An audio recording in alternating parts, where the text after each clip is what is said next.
Valentine's Day, invented February 14th, 269 in Rome after Saint Valentine was arrested and executed for performing wedding ceremonies for soldiers and for trying to care for Christians during a time where it was illegal to not abuse and generally mistreat every Christian you saw.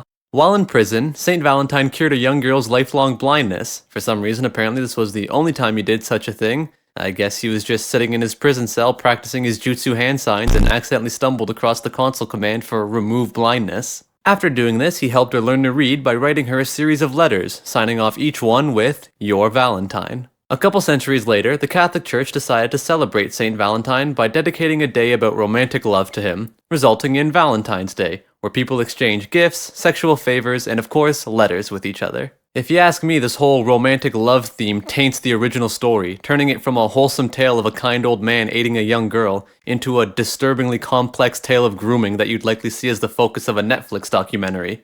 But I digress. Despite its potentially wholesome origins, Valentine's Day has degraded into a celebration of romance, loving companionship, and degenerate desires. I mean, just look at the historical figures who are celebrated on this day. Saint Valentine, a man who performed illegal ceremonies and was a pedophile. Cupid, a dude who was so obsessed with the woman he loved that when he saw her with another man, he shot her through the chest with a bow and arrow. Nick Valentine, he's in Fallout 4. These are terrible people. They are unlike anything one should aspire to be. And beyond that, your feelings of affection have been reduced to simply being another cog in the machine of commercialism. With companies pumping out more teddy bears holding hearts than ever could be purchased, and Hallmark mass-producing cards that say shit like, "Hey girl, let me splatter you with my baby batter after I shatter your lower back."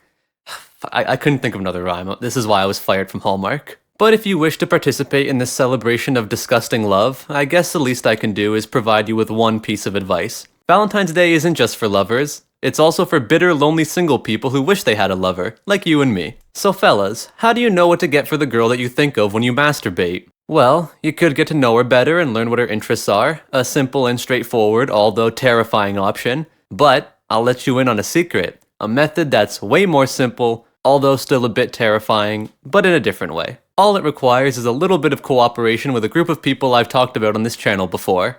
E-girls. Step 1. Go to Instagram. Step 2. Find an e-girl. This shouldn't be too difficult, and it really doesn't matter which one you pick. Once you've found your e-girl of choice, get yourself nice and prepared because these next two steps have to be done very quickly. Step 3. Open her profile. Do not look anywhere below her bio. This is not what we're here for. Step 4. Scour her bio, because it's also filled with things we're not here for, like her age, where she lives, favorite color, sexuality, her opinion on the Israel-Palestine conflict. We don't care about these things. What we're looking for is a Linktree link to click on. Before we move on, I'm going to take a quick break here just to address two of the most common pitfalls experienced with this method. Let's say you open up her profile and your eyes wander a bit more south than suggested, and you get a glimpse of her B-cup titties in a very impressive push-up bra. You lost this round, buddy. You just gotta take that L. Hit that follow button, turn on post notifications, enjoy the culo and mamingish as much as you can while you contemplate how weak-willed you are, and then turn off post notifications once you find out she has a boyfriend. However, if you manage to remain untainted by desires of the flesh, but you're unable to locate a Linktree link, this means the profile you're on is for an Instagram model, not an e-girl. Don't worry, easy mistake to make, just carefully back your way out of the profile and try again. My tips for a generally higher success rate are, try and find an account that appears to be based around cosplay and or video games, has the word waifu somewhere in the name or bio, and has a profile picture of a 3D girl. If the profile in question matches all of this, it's either an e-girl or a catfish, so take your chance with that one. Okay, now that that's all out of the way, step 5. Once you follow the link tree, you'll be brought to a series of social media links, and alongside these, I guarantee will be an Amazon wishlist. Jackpot, boys, that's exactly what we're here for. Now you got a whole list of shit that girls like. You don't even have to talk to one of them to figure it out. Now on the big day, you can show up with a bunch of thigh highs, crop tops that say shit like, "I have no tits," or "Daddy's little sleeve hole," or some other real endearing shit. A lot of things that are pastel colored, like way too many things that are pastel colored, some disturbing Chinese comics about gay dudes, 3 pairs of police grade handcuffs, an assortment of dog collars, a ball gag, and 2 ping pong paddles. You give her this box full of shit, and I'm sure she'll say thank you and honestly appreciate those gifts as she goes and enjoys them on her own time without you.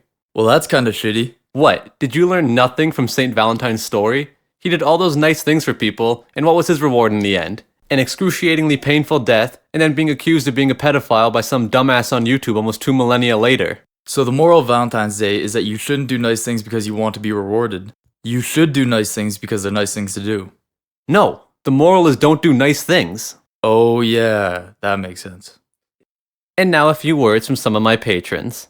Valentine's Day is great, but don't forget that having unprotected sex will make more Scorpios. And not too many people know this, but Scorpios actually secretly made the holiday with the intention of making more Scorpios. So don't fall into the Valentine's Day trap of making more of that trash zodiac sign, and make that erection a protection.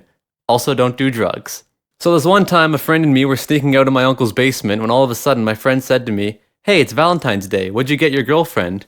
I said, "Well, Otis, I didn't get her anything on the count of my girlfriend is something like my father. Non-existent." Yo, if Trump's Superman punched Mitch McConnell and knocks him out, I think we can all agree that he will be president for life. Consume the flesh of your firstborn child to prevent the elder gods from flooding the cornfields again. If the cornfields still flood, repeat with subsequent children until a successful harvest occurs. Valentine's Day is a made-up consumerist holiday. #beta uprising.